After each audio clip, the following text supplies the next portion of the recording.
देखिए, ये नए कश्मीर का उदय है, नए भारत का उदय है।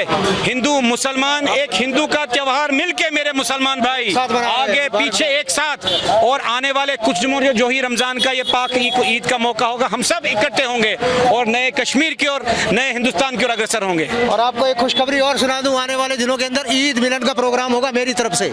उसके अंदर हमारे कश्मीरी हिंदू भाई, सिख मुसलमान भाई, सिख भाई जितने भी होंगे सब होंगे, मिलके रिवाइव करेंगे और इस आतंकवाद से मुक्त, इससे निजात पाएंगे। कश्मीर चाहिए। यहाँ रामनवमी के अवसर पे इकट्ठे हुए हैं, बहुत ही अच्छा लग रहा है कि हमें रिस्पांस बहुत अच्छा मिला है। हम अभी टांकीपोरा से आए हैं तो बर्बर शाह से होके यहाँ तक पहुँचे हैं। आज हम श्री राम जी के जन्मदिन का सेलिब्रेशन कर रहे हैं।